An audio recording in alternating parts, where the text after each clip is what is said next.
A very warm welcome, everyone, to the Flow Tao Salon, or Tao Zui Shalong. I am thrilled to be your host today. We've got an exclusive, highly sophisticated explainer lined up for you, looking directly into the future of what we're going to be drinking. We're decoding the trajectory of beverage flavors, and trust me, where we're heading is about so much more than just taste. It is literally about our lifestyles, our psychology, and how we cope with the daily grind of the modern world. So let's just dive right into it. To really grasp this future, we are leaning on an absolutely incredible piece of research. This comes to us from the Kerry Institute. They've essentially taken a magnifying glass to the last 1 to 5 years of market and social media data, and they've used that to make some highly targeted predictions for the year 2026. The official title of their report is Natural Nourishment in Daily Life, Cultural and Emotional Value Add.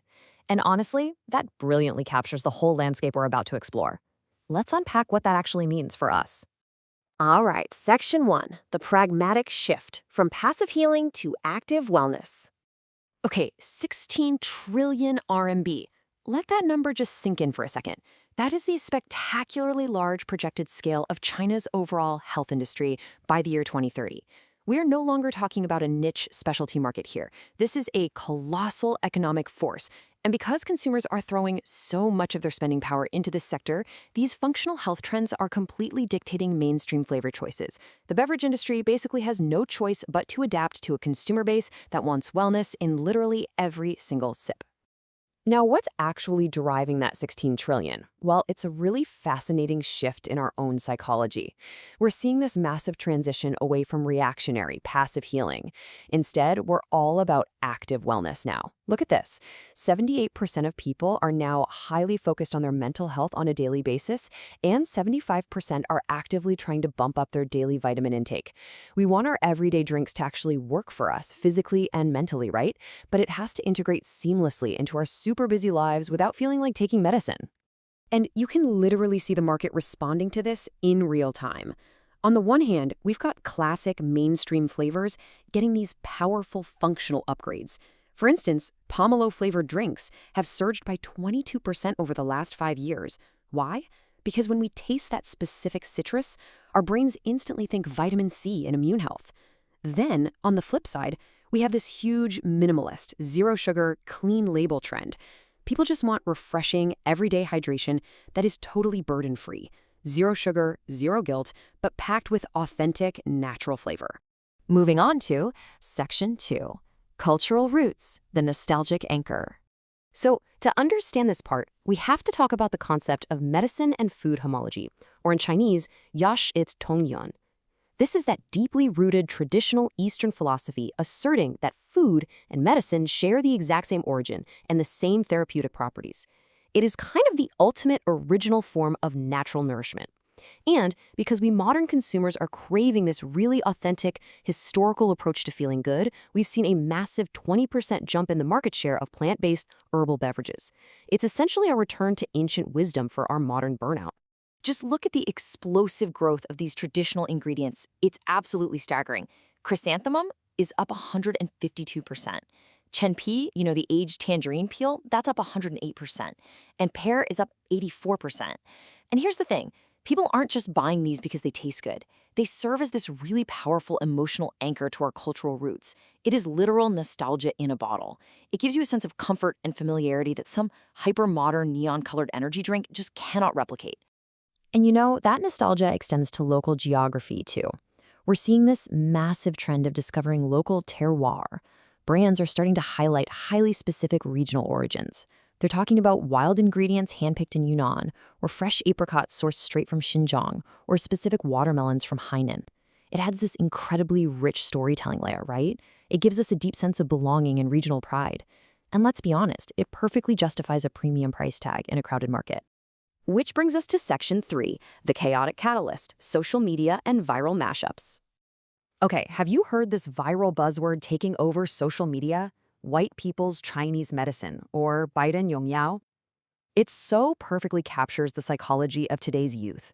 It's basically referring to those Western-style concentrated wellness shots, think ginger and turmeric, that use traditionally Eastern ingredients. It's this hilarious, heavily ironic mix of modern workplace health anxiety blended with trendy internet culture. People are stressed, they need a quick fix, And this whole concept just wraps that desperation in a highly shareable, funny package that is literally selling out everywhere. But honestly, it gets even wilder. Welcome to the evil cultivation, or GSU, food and drink trend. This was an underground movement that just exploded into the mainstream, racking up nearly 2 billion views on Xiaohongshu. Stressed young professionals and students are taking bizarre, completely unexpected convenience store items and mixing them together. Imagine iced lemon tea mixed with cheap spirits, or dissolving strange sour candies into sparkling water and coffee. They're creating something entirely new, rebellious, and totally unapologetic. So, I want to pause and pose a question directly to you, the attendees of our Flow Tao Salon. Why? Why do these chaotic, bizarre flavor mashups actually succeed?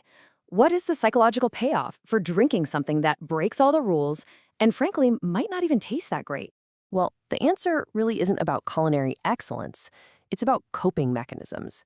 These mashups offer extreme efficiency. You can hack one together in a convenience store in 2 minutes before a brutal shift. They also create a sense of group identity, like a fun way to bond online over shared academic or workplace misery. But most importantly, making a custom, rule-breaking drink gives you a quick, tiny sense of control and micro-achievement. And in a world where a lot of young people feel they have very little of either, that's huge. All right, Section 4, the personal payoff, emotion and sensory experience. Take a look at this crucial piece of data. 56.3% of consumers report that their primary motivation for buying these beverages is to heal their mood. That is a profound shift in the market. More than half of the people aren't buying a drink just because they're thirsty, or even just for the physical health perks.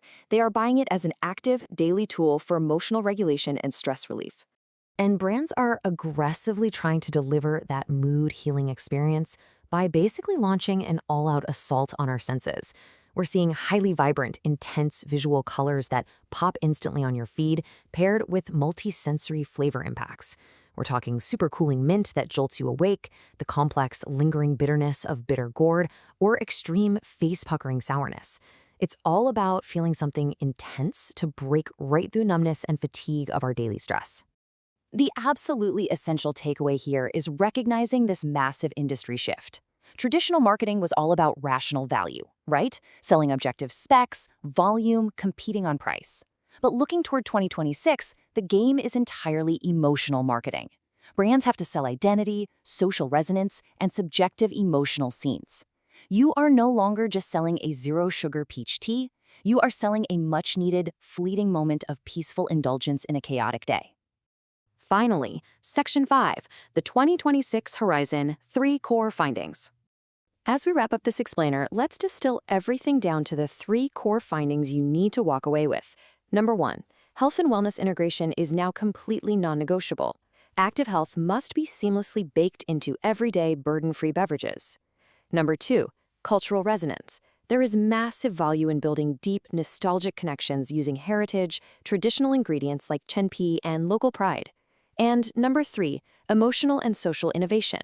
Unlocking viral growth means leaning into playful mashups, intense sensory experiences, and actually delivering a measurable emotional payoff to the consumer.